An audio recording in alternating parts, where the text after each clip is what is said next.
샬롬, 하나님의 평강이 여러분의 삶에 가득하시기를 바랍니다. 제가 지난주에 책을 읽다가 이 여름과 관련된 영화를 소개하는 글을 하나 봤어요. 그러니까 비포 선라이즈라고 하는 영화였습니다. 비포 선라이즈 제가 보니까 아주 오래된 영화더라고요. 그 오스트레일리아 맞나? 그 비엔나에 동유럽 비엔나를 배경으로 남자 주인공, 여자 주인공이 기차에서 만나서 하루를 지내는 이야기, 하루 동안 그들이 주고받는 이야기를 그냥 쭉 보여주는 방식으로 영화를 만들었더라고요. 그런데 그거 보면서 이거 완전 저예산 영화인데 이게 장소를 그렇게 많이 바꾸지도 않고 옷도 많이 바뀌지도 않고 그냥 두 사람이 똑같은 옷 입고 1시간 반 동안 쭉 그들의 대화만 주구장창 나오는 겁니다. 뭐 폭발하는 것도 없고 부딪히는 것도 없고 뭐 엑스트라도 몇 명 나오지도 않고 그래서 이거 완전 저예산 영화인데 이런 느낌이었어요. 근데 둘이 하는 대화가 서로 주거니 받거니 하는, 남자는 미국인 청년이었고 여자는 프랑스 여자였어요. 둘 다 그 비엔나에서 만나게 된 건데 기차 안에서 우연히 둘이 대화하다가 대화가 잘 통한다는 걸 알고 그 남자가 이제 해가 뜨면 선라이즈 해가 뜨면 미국으로 비행기 타고 가야 돼요. 그러니까 그 전까지 서로 대화를 하자. 밤새도록 대화를 합니다. 그 대화의 내용인데 그 대화의 끝에 그런 얘기를 해요. 둘이 이제 하루 동안 지내면서 너무 서로에게 깊은 애정을 느꼈어요. 깊은 애정을 느껴서 우리가 6개월 뒤에 이 비엔나역에서 이 시간에 만나자 이렇게 약속을 하고 헤어집니다. 근데 영화라는 게 그런 거잖아요. 헤어졌으면 6개월 뒤에 다시 만났는지 안 만났는지 보여줘야 되는데 그냥 약속만 하고 헤어지는 걸로 영화가 끝이 나요. 되게 궁금한 거예요. 만났는지 안 만났는지. 근데 보니까 그 영화를 보고 나서 이제 알고리즘에 추천 영화 이거 뜨는 게 비포 선셋이 있더라고요. 그러니까 제가 지금 말씀드린 건 비포 선라이즈, 그러니까 해가 뜨는 거였고, 비포 선셋, 해지기 전이라는 개념에 비포 선셋이 있는데, 이거 뭐지 하고 봤더니 그 두 사람의 이후 이야기더라고요. 그래서 야, 잘 됐다고 봤어요. 봤는데 그 사람들이 이제 그 일이 있고 나서 9년 후 설정이더라고요. 9년이라는 시간이 흘렀어요. 그러니까 영화를 제작하고도 또 그 후속편이 나오기까지 9년이 넘게 걸린 거예요. 그러니 처음에 그 영화 본 사람들은 나 같은 그 궁금증을 9년 동안 갖고 있었던 거니까. 그랬는데 그 두 사람이 한 사람은 작가가 되었고 한 사람은 사회운동가가 되어서 프랑스에서 다시 만나요. 작가가 자기 책을 홍보하러 프랑스에 왔는데 그 책의 내용이 그 두 사람이 비엔나에서 만났던 내용을 담고 있는 책이었던 거죠.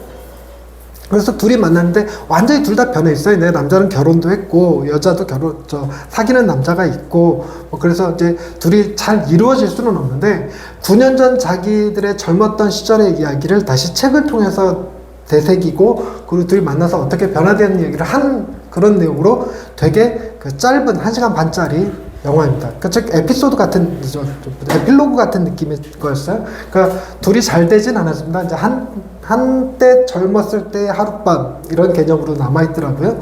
그런데 그 둘이 머리가 각각 굵어진 상태에서 카페에서 서로 이제 논쟁하듯이 이야기를 하는데 남자가 그런 얘기를 하는 거예요. 인간은 무엇인가를 욕망하면서 살 수밖에 없다는 거예요.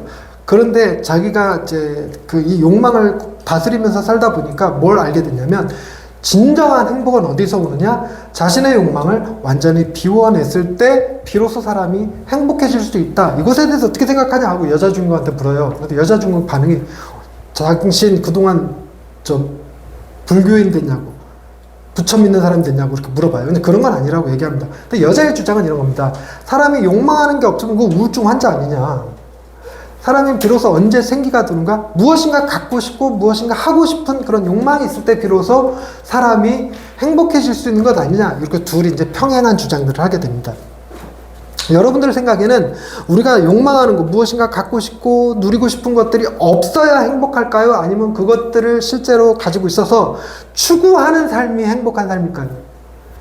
우리는 부디스트, 즉 불교인들이 아니기 때문에 모든 그 세상의 것들을 내려놓고 머리까지 밀어버리고 그렇게 살아가는 해탈을 추구하는 사람들이 아니니까, 무소유를 추구하는 사람들이 아니니까 모든 것을 다 내려놨을 때 비로소 행복해진다 이런 개념을 추구하는 사람들은 아니죠. 우리는 대부분 다 무엇인가 하고 싶은 거, 갖고 싶은 거 있을 때 비로소 행복하다고 느끼고, 그리고 그것을 추구하면서 하나님께 기도하면서 이거 이루어달라고 하고 갖게 해달라고 하고 이렇게 얘기하죠. 정작 내가 그것을 갖지 못하면 우리는 우리 자녀들에게 그 욕망을 투사해서 너는 이 다음에 이런 사람 돼야 돼, 저런 사람 돼야 돼, 뭐 이런 얘기를 하죠. 그래서 너는 판사가 되거라, 뭐 너는 가수가 되거라, 너는 교수가 되거라 이래가면서 아이들한테 자신의 욕망을 투여하고 아이들이 실제로 그렇게 욕망을 이루어줄 수 있을 것처럼 느끼며 살아가기도 합니다. 그런데 이 두 사람의 대화를 곰곰이 바라보다가 그런 생각이 들었어요. 욕망을 버려야 행복해진다 하는 사람은 욕망이 없는 겁니까? 아니면 행복에 대한 욕망을 가지고 있는 겁니까? 욕망을 내려놓는다는 것 자체가, 내려놓는 이유가 그래야 행복해진다고 하니까 욕망을 내려놓겠다는 거예요. 그러면 행복에 대한 욕망을 갖고 있는 거죠. 즉 말장난 같아 보여도 욕망을 품지 않고자 하는 욕망을 갖고 있는 거죠. 그래서 사람이요, 철학자들이 다 그렇게 얘기합니다. 욕망이 없는 사람은 없다는 거죠. 욕망은 누구나 다 품고 있습니다. 오늘도 우리가 읽은 본문에 그 욕망을 가진 사람이 딱 등장을 합니다. 회당장이거든요. 사건의 내용은 그렇습니다. 예수님께서 회당에 들어갔는데 거기에 허리가 꼬부라져 있는 사람이 있었습니다. 그 꼬부라져 있는 여인을 들어서 성경에 뭐라고 표현하고 있냐면 11절에 18해 동안이나 귀신 들려 앓으며 꼬부라져 조금도 펴지 못하는 한 여자가 있었다 이렇게 얘기해요. 머릿속에 왠지 허리 구부러진 할머니 이런 거 연상되잖아요. 그런데 이 원인에 대해서 뭐라고 얘기하냐면 귀신 들려서 그렇게 됐다라고 주님이 말씀을 하십니다. 여러분, 오늘날의 질병들이 다 귀신의 탓이다 이러고 얘기하는 건 현대의학에 맞지 않습니다. 그러니까 사람이 약간의 정신병도 있고 뭐 우울증도 있고 할지라도 그것은 의학적인 문제이지 다행히 그걸 귀신의 문제다 이렇게 치부하지는 않아요. 그래서 모든 걸 다 귀신으로 치부하는 사람들도 있긴 하더라고요. 그래갖고 축사 사역, 귀신 쫓아내는 사역을 주로 많이 하는 그런 교회들이 있어요. 뭐 감기만 걸려도 감기 귀신 들렸다 그러고 뭐 이러는 사람들이 있는데, 제가 이 귀신 들려 앓으며 꼬부라져 조금도 펴지 못하는 이걸 정말 귀신 들려 앓아 이렇게 돼 있을까 하고 원문을 찾아보니까 연약하게 하는 영이라고 돼 있더라고요. 연약하게 하는 영이 들려서 꼬부라져 있었다 이렇게 표현을 합니다.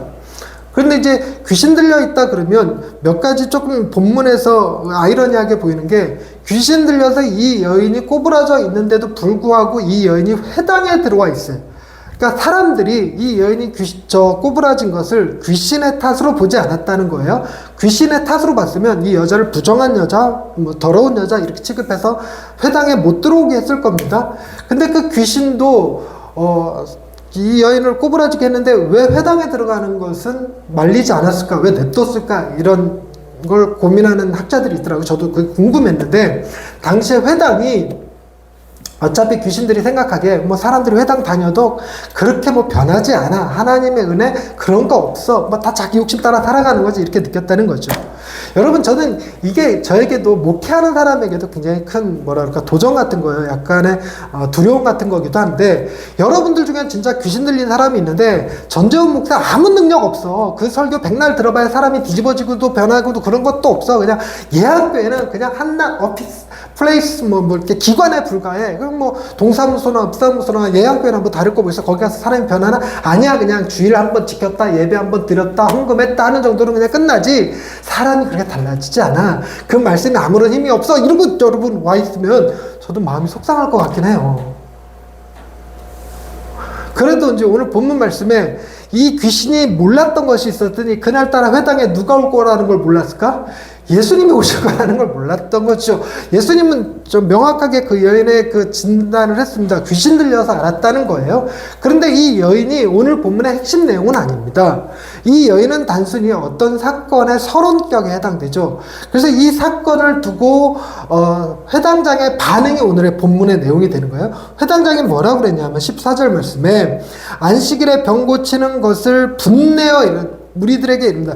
예수님께서 안식일에 병 고치는 것을 보고 막 화가 났어요. 화가 나갖고 지금 예수님한테 막 야단을 쳐야 될 것 같은데 예수님한테 직접 대고는 못하고 이거를 당구용으로 이렇게 쿠션 때리기라고 한다고 딴 사람을 때리면서 예수님 까는 거 이런 거죠.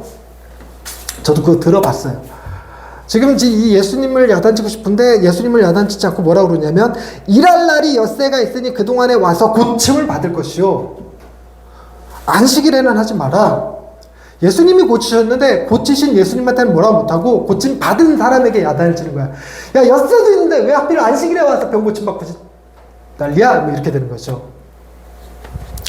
제 딸이 친구랑 얘기를 하면서 그러더래요. 보통 목사님들은 찬양을 잘하거나 설교를 잘하나 그 둘 중에 하나로 목사가 된다는 거예요.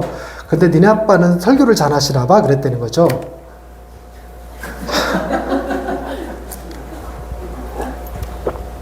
그 얘기인즉슨 그 친구 귀에 우리 딸 찬양이 영 형편없었던 모양인가 보죠. 저는 우리 딸이 우리 집에서 제일 노래를 잘한다고 생각하거든요. 쟤는요, 노래를 한 번 들으면 박자, 가사 다 외워버려요. 뻥에 뻥을 좀 심하게 붙이면 그렇게 돼요. 감각이 참 탁월한 아이인데, 근데 이제 찬양단 하기에는 조금 문제가 있다. 제가 이제 딸이랑 같이 차 안에서 찬양을 이렇게 흥을 걸고 노래를 부르잖아요. 그럼 제가 중간에 이제 화음을 넣기도 하고 그래요. 그럼 딸이, 화음 넣지 마! 내가 내 음을 모르겠단 말이야. 그냥 내가 찬양단 못하는 데는 이유가 있구나.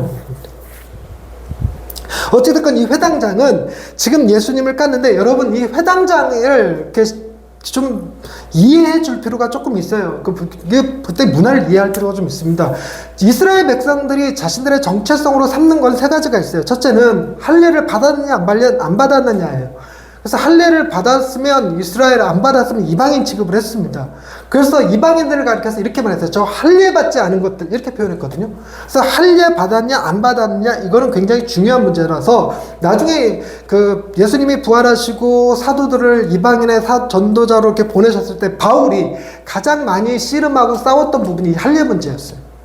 그러니까 바울이 기껏 이방인들을 전도하면 이스라엘에서 나온 사람들이 니들도 할례 받아야 돼 뭐 이런 소리를 함부로 했던 거죠. 그러니까 할례, 마음의 할례냐 몸의 할례냐 이런 논쟁도 많고 그런 거에 바울이 많은 시간을 투자하며 논쟁도 벌여놨습니다. 책에 써놨어요.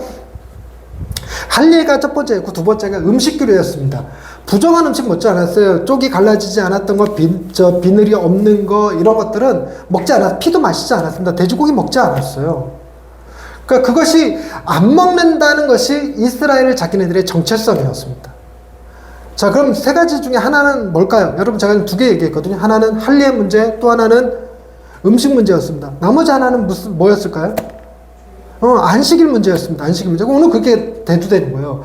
안식일 문제가 안식일을 지키냐 안 지키냐가 이스라엘의 자기 정체성이라서 지금도요. 이스라엘 백성들은 금요일날 해지고 나면 모든 영업을 중단합니다. 심지어 엘리베이터도 버튼을 누르지 않게 해놔요. 그게 이제 우스갯소리처럼 이 불 켜고 끄는 것조차 안식일에는 일이라고 봤기 때문에 불 켜고 꺼야 될 것 같으면 이웃집 사람 불러서 꺼달라 켜달라 했다 그래요.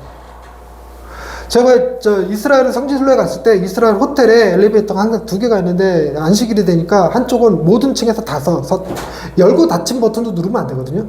그러니까 15층에서 1층 내려가려면 한 30분 걸리는 기분이야. 얼마나 썼다 이러고 가는데 근데 한쪽은 외국인들이 그냥 자기 편하게 누르는 거죠. 그러면 유대인들은 이 몇 층에 쓰는 이걸 탈까요? 여기 외국인이 탈 때까지 기다릴까요? 여기 외국인이 탈 때까지 기다렸다 같이 타요. 그게 훨씬 빨리 내려가니까 대신 눌러주세요 이러는 거죠. 왜 그 정도까지 하냐? 자기는 뭐 일하는 남들 일 시키는 거에서 그거 오르냐?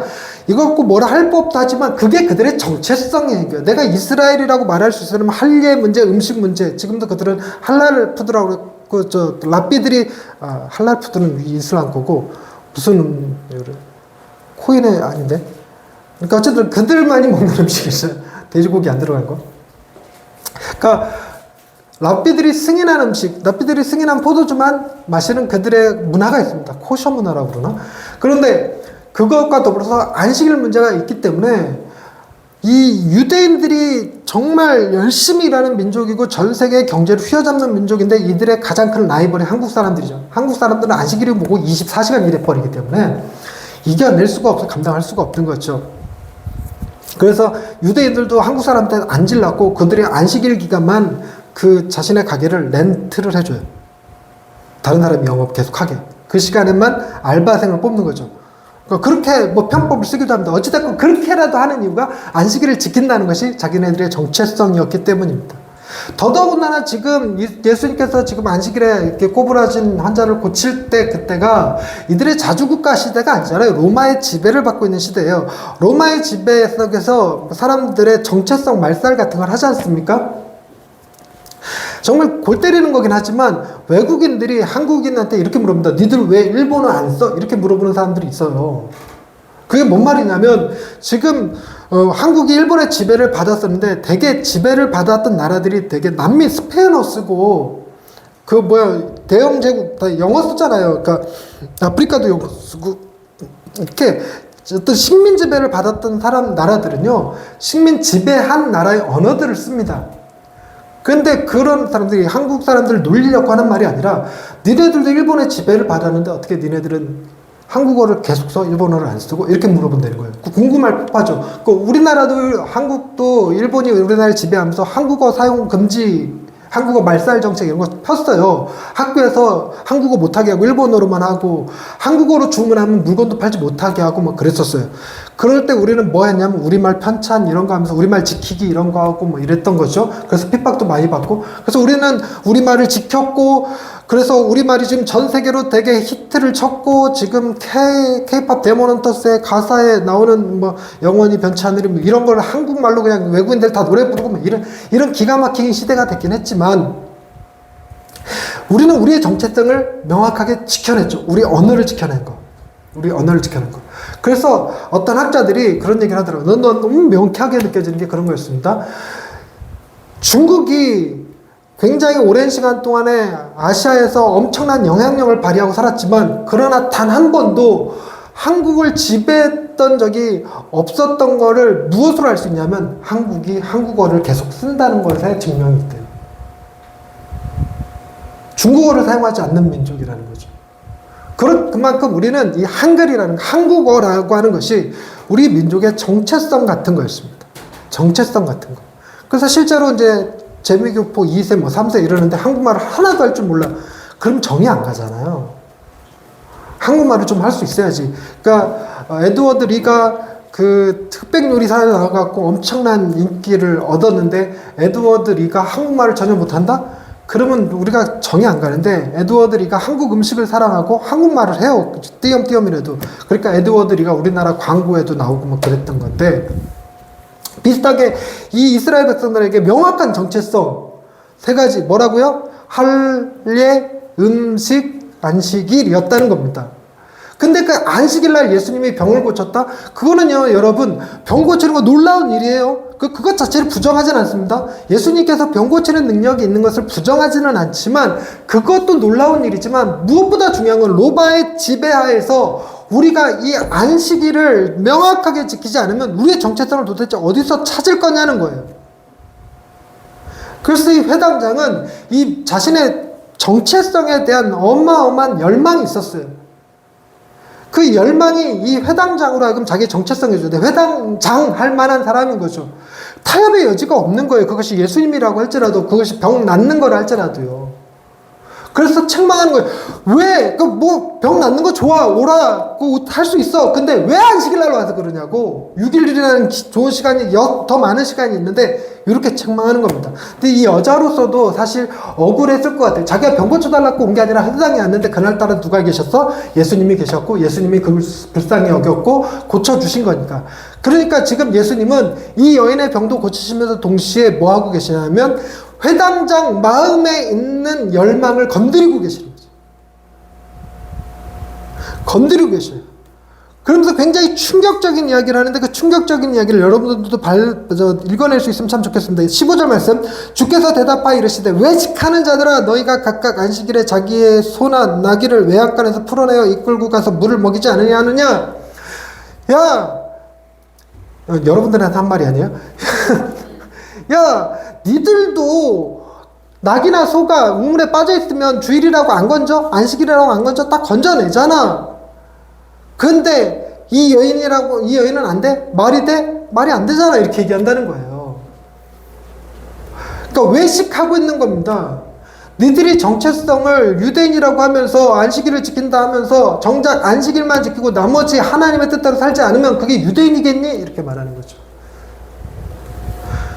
여러분, 오늘날 제가 신앙생활 하면서 목사님들 가운데 그런 거 봐요. 그러니까 보수적인 목사님들, 저 어릴 적에 안식일날, 주일날 버스 타? 주일날 주보를 접어? 저 어릴 적에 그거 막 뭐라 했거든요. 근데 교회가 이사가니까 버스 타고 오래. 그러니까 그것도 이해를 못하는 문제인데, 그렇죠. 아니, 그렇게 보수적인 교회인데, 정작 목사님들 자녀들이 주일날 시험 보러 가는 건 괜찮다고 그래, 또. 교회 목사님이 감히 주일 빠지고 어디 외국을 나가냐고 막 이렇게 하셨던 목사님들이 정작 자기 자녀들은 유학도 보내고 뭐 해외여행도 보내고 뭐 이러는 거죠. 저희 동네에서도 그런 거 봐요. 뭐 안식일을 목수같이 지킬 것 같은 목사님은 코로나 때도 대면 예배 그거 꼭 드려야 된다고 막 그렇게 막 핏대서면서 하셨던 목사님, 정작 자기 자녀가 대학생 되고 나니까 주일날 알바를 시키대. 그럼 알바해요. 그건 정말 형용무술 아닙니까? 그거 뭐 정말 잘못된 거 아닌가요? 그러니까 안식일을 지키는 것을 자기 정체성으로 삼는 건 뭔가 이율배반인데, 확증 편향으로 자기가 그러고 있는지를 모르고 있다는 겁니다. 우리도 마찬가지일 수 있어요. 여러분, 우리가 여기에 나와서 아무것도 매여 있지 않은 채 자유롭게 나와 있을까요? 아닙니다. 우리도 무언가에 매여 있습니다. 여러분, 우리도 직장에, 돈에, 건강에, 자녀 문제에 다 매여 있어요. 어쩌면 이곳에 와서 그것으로부터 자유해지는 것이 아니라, 내 욕망이 풀어지는 것이 아니라 내 욕망이 채워지는 그것을 바라고 여기 나와 있는 것일 수도 있다는 거죠. 그리고 그러면서 나는 교회 나갔으니까 나는 크리스찬이야 이러고 얘기하는 것일지도 모른다는 겁니다. 근데 놀라운 건 여러분이 보셔야 될 것은 16절 말씀입니다. 16절 말씀을 다 같이 읽어보겠습니다. 16절 말씀 시작. 그러면 18해 동안 사탄에게 매임받은 이 아브라함의 딸을 안식일에 이 매임에서 푸는 것이 합당하지 아니하냐. 여러분, 여기에서 굉장히 센세이션하고 굉장히 놀라울 만한, 서프라이즈 할 만한 말이 뭐냐면, 아브라함의 딸이라고 예수님께서 부르셨는데, 이 아브라함의 딸이라고 부르신 시점이 귀신에게서 풀린 다음일까요? 귀신에게 매어있는 상태일까요? 매어있는 상태에서 불렀다는 거예요. 귀신에게 매어있는 것, 16절에 명확하게 사탄에게 매어있는 자를 주님이 사탄에서 풀려야지만 너는 아브라함의 딸이야 라고 부르는 게 아니라, 사탄에게 매어 있는 아브라함의 딸이라고 불러요. 사탄에게 매어 있어도 아브라함의 딸이라는 겁니다. 여러분, 그게 정체성이에요. 여러분, 우리는 무엇인가를 함으로써 우리의 정체성을 찾는다고 생각하는데, 정체성은 우리가 하는 것으로 찾는 게 아니라 정체성은 우리에게 부여되는 겁니다. 너는 내 아들이야, 너는 한국 사람이야, 이게 부여되는 거예요. 내가 정하는 게 아니라. 오늘날엔 정체성을 자기가 찾는다고 성전환 수술도 하고 뭐 나라도 바꾸고 막 다 하긴 합니다만, 그러나 진짜 정체성은 내 안에서 나오는 것이 아니라 외부에서 주어지는 것이 진짜 정체성입니다. 근데 놀랍게도 예수님이 지금 하나님의 자녀 아브라함의 딸에 대해서 그 행위와 관련 짓지 않았다는 거예요. 귀신에게 매어 있어도 하나님의 딸, 하나님의 자녀라고 말씀하신다는 겁니다. 이게 되게 놀라운 거예요. 여러분, 이 회당장에게 하시는 말씀이거든요. 네가 안식일을 지켜서 안식일 그 개념을 수호해서 이스라엘 민족들 가운데 안식일 제도를 꼿꼿하게 세워서 그로 인해서 네가 유대인이 아니라 하나님이 택하여서 유대인인 거예요. 안식일을 제대로 지키지 못한다고 해도 넌 하나님의 백성이야. 이게 굉장히 중요한 개념이라는 겁니다. 여러분, 우리가 욕망을 가지고 있는데 그 욕망을 내려놓느냐, 욕망을 성취하느냐, 그게 중요한 게 아니라, 그 욕망을 가지고 있다 할지라도, 혹은 욕망을 내려놓았다 할지라도 그거와 상관없이 저와 여러분들은 하나님의 자녀인 줄로 믿으시기 바랍니다. 그것은 우리의 선택과 노력으로 되어진 것이 아니라 하나님의 은혜로 주어진 것임을 믿으시기 바랍니다. 그 일이 어떤 대가를 필요로 한다면 그 대가는 예수님께서 다 지불하셨어요. 예수님께서 가장 완벽하게, 완전하게, 퍼펙트하게 지불하신 사건이 십자가 사건 아닙니까? 그러니 예수님께서 지불하신 이상 우리가 하나님의 자녀가 되는 일에 우리 스스로 무엇인가를 증명할 필요는 없습니다. 여러분, 이것만 해도 얼마나 큰 기쁨과 감격이 되는지 몰라요. 우리는 이 지금 시대가 자기 증명을 요구하는 시대거든요. 네가 얼마나 괜찮은 사람인지, 네가 얼마나 훌륭한 사람인지 네 스스로 증명해봐 이래요. 그리고 우리 내면의 욕구도 무엇인가 우리가 들통나기를, 무엇인가 발견되어지기를 원하는 마음이 있어요. 여러분, 제가 이렇게 열심히 설교를 준비해서 설교를 하는 것도요, 여러분, 사람들이 알아봐 주기를 원해요. 여러분들이 무엇인가 선한 일을 하면 아무도 모르게 선한 일을 하는 거 바라지 않습니다. 누군가는 알아주길 바라죠. 그 누군가가 하나님이길 원하고, 하나님이 우리 하는 일을 보시기를 원하고, 그리고 하나님으로 만족하지 못해서 누군가가 봐서 그 SNS에 올려주고, 그래갖고 그 연예인들 은근히 그 저 미담 나오는 거 있잖아요. 그 뭐 자기가 나팔 불진 않지만 그들의 마음도 이 미담으로 들통나는 거 이런 거 원하는 거거든요. 사람은 그것뿐만이 아니라 내가 슬플 때 슬픈 것을 누군가가 알아봐 주길 원하고, 내가 기쁠 때 누군가가 내 기쁨을 알아봐 주길 원하고 살아가요. 그리고 그걸 통해서 자기가 어떤 사람인지, 어떤 사랑을 받고 있는지 그걸 이렇게 확인하며 살아가는 것이 인간입니다. 인간의 욕구가 그렇게 되어 있어요. 그러다 보니 끊임없이 나는 괜찮은 사람이라는 걸 증명하려고 합니다. 학생들은요, 내가 공부를 얼마나 잘하는 사람인지를 증명하려고 애쓰죠. 성적이 좋게 나오지 않아도 나 노력하는 학생이야 이런 거라도 증명하고 싶어 합니다.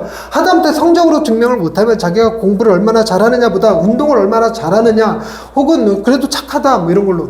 여러분, 정말 부정적인 부모는 애가 1등을 해도 아이고 그래도 우리 동네에서 1등하는 게 무슨 큰 의미라고요. 강남에서 가면 뭐 1등하는 애들 수두룩 빽빽이거든 이렇게 표현하는 부모가 있는 반면, 우리 애가 그 반에서 꼴등을 해도 그래도 저 긍정적인 부모는 그래도 우리 아들은 학교를 꼬박꼬박 가요.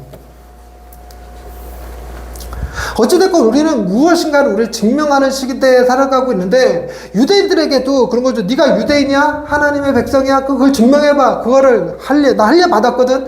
나 음식 가리거든? 나 그리고 안식일 철저하게 지키거든? 이런 걸로 자신의 그 정체성을 내세우려고 할 때 하나님이 말씀하셔요. 너는 그런 걸로 정체성을 삼는 것이 아니란다. 그것은 매여 있는 거란다. 매여 있는 거란다. 진정하게 우리가 자유를 느끼는 건 내가 나를 증명하지 않아도 나를 증명하시는 이가 계신다는 사실이, 그게 마음에 진정한 평안을 갖다 주는 거예요. 여러분들은 하나님의 사랑에서 결코 끊을 수 없습니다. 그 어떤 것도, 생명도 사망도 천사도 권세도 어떤 것도 여러분을 하나님의 사랑에서 끊을 수 없는 줄 믿으시기 바랍니다. 여러분은 여러분이 상상할 수 있는 것보다 어마어마하게 큰 사랑을 받고 있고, 여러분이 생각하는 것보다 훨씬 더 하나님은 여러분을 기뻐하고 계시고, 여러분들이 기대하는 것보다 훨씬 더 큰 은혜를 우리들한테 베풀고 계신 게 하나님이세요. 그러니 우리가 행한 것으로, 그 어떤 것으로도 하나님의 사랑을 바꾸지 못합니다. 그러니까 우리가 비로소 자유와 여유를 누릴 수 있어요. 그런데 우리는 여전히 그럼에도 불구하고 나는 하나님의 사랑을 받기에 합당한 사람이라는 걸 증명하고 싶어 해요. 주일날 빠지지 않고 열심히 나오고,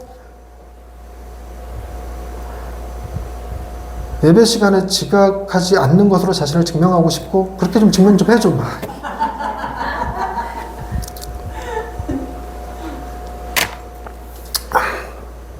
그리고 증명하고 싶어요. 저 역시 마찬가지로 설교 잘하는 것으로 내가 어떤 사람인지를 증명하고 싶어하고, 내가 얼마나 복음을 잘 아는 사람인가를 드러내는 것으로 복음 증명하고 싶어하죠. 제가 페이스북에 매일 글을 쓰거든요.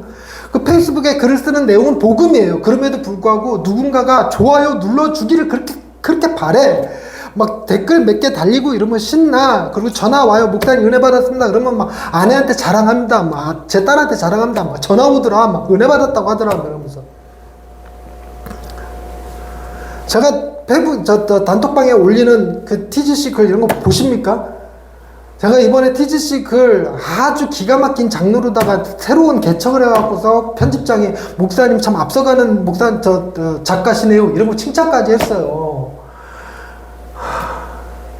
알아봐 주기를 바라는데만. 그렇게 우리는 내가 복음을 써도 하나님으로부터 정체성을 부여받는 것이 아니라 세상 사람들의 반응으로 내 정체성을 자꾸 삼으려고 하는 그런 사람들의 마음이죠. 그런데 이런 마음을 가지고 있어도요, 여러분, 하나님이 이런 나에게 네가 무엇을 하든 어떤 상태에 있든 너는 내 자녀야, 내 사랑하는 자녀야 라고 말씀하시며 우리가 매여 있는 것에서 풀어주시는 주님이시라는 사실을 기억하시기 바랍니다. 굉장히 중요한 개념이에요. 예수님께서 풀어주시는데 지금 이 여인도 풀어주실 뿐만 아니라 이 회당장도 풀어주시는 사건입니다. 근데 이 여인도 주님한테 구하지 않았고 회당장도 자기가 매여 있다는 사실 자체를 인지하지 못했습니다. 물론 이 여인도 인지하지 못했어요. 자기가 귀신에게 매여 있는 거라는 걸, 사탄에게 매여 있다는 것을 인지하지 못했습니다. 여러분, 그게 우리가 오늘날 받는 메시지예요. 우리는 무엇에 매여 있는지를 몰라요. 그것이 얼마나 위험한 건지, 얼마나 나쁜 것인지 모릅니다. 우리는 모르기 때문에 하나님 앞에 나와서 주여 나를 자유케 하소서 잘 못해요. 우리는 모두 다 탐욕에 매여 있는데도 불구하고 내가 매여 있는 탐욕이 잘못된 거 나쁜 거라는 거 몰라요. 좋은 성적, 좋은 직장 이런 것 다 탐욕인데, 그럼에도 모릅니다. 제가 설교 잘하고 싶어하는 것도 탐욕인데 몰라요. 그것이 참 문제인 거를. 근데 너무 감사한 건 나는 모르고 나는 알지 못하나 나를 나보다 더 잘하시는 하나님이 우리를 자유케 하신다는 겁니다. 귀신에게서 풀어주시고 그 잘못된 정체성에서 풀어주신다는 거예요. 그리고 끝나는 게 아닙니다. 우리는 우리의 매여있다는 사실을 모르지만 우리의 매임을 풀어주시는 주님이 우리를 자유케 하면 여러분 우리는 또다시 딴 거에 매여요. 그래서 우리를 진정 완전한 열망을 품을 수 있도록 주님께서 행하신 일이 뭐냐면 당신의 사랑 우리에게 보여주시는 거예요. 십자가의 사건을 보여주심으로 우리가 가장 원하는 것 예수 그리스도, 우리가 가장 받고 싶은 것 하나님의 사랑, 그것은 아무리 열망하고 아무리 추구하고 아무리 욕심낸다 하더라도 하등 문제될 거 없고 하등 해롭지 않은 거, 우리는 하나님의 사랑을 사모하면 사모할수록 그 사랑이 나도 살리고 내 가정도 살리고 이웃도 살리는 하나님의 능력이 되는 거죠. 우리가 하나님의 은혜를 사모하면 사모할수록 더더욱 하나님의 은혜가 나도 살리고 내 이웃도 살려요.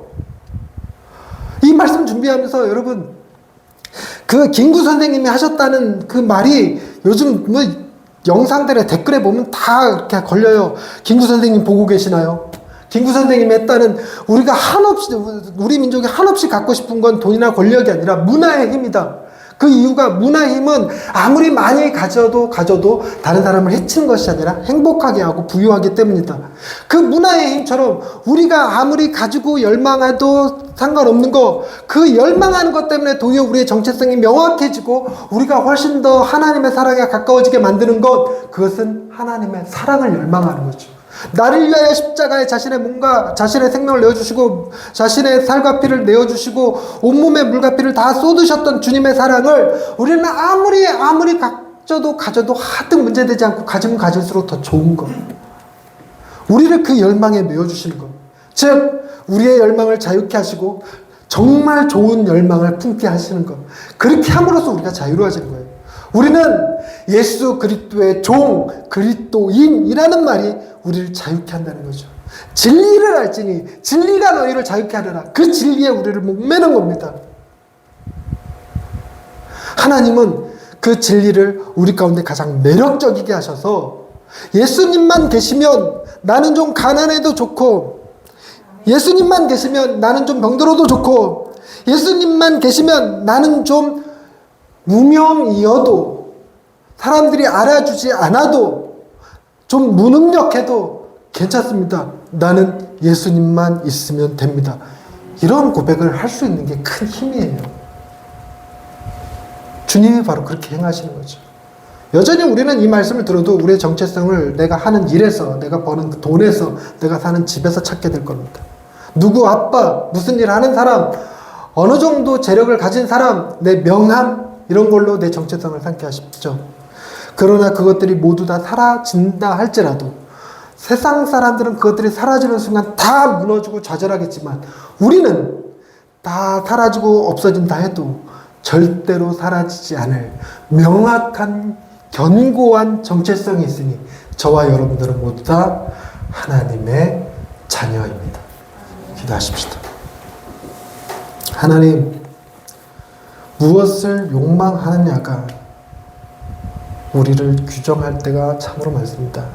내가 뭘 잘할 수 있는지, 또 무엇으로 인정받고 싶어 하는지, 또 무엇으로 내 삶을 증명하고 싶은지 끊임없이 그 증명 욕구에 시달립니다. 신앙생활도 내가 얼마나 믿음이 좋은지, 내가 얼마나 좋은 크리스찬인지, 내가 얼마나 하나님 사랑받기에 합당한 사람인지를 스스로 증명하려다가 지칠 때가 많습니다. 그런 우리에게 너희가 비록 사탄에 매여 있을지라도 내 자녀라고 부르시는 주님의 은혜를 오늘 듣습니다.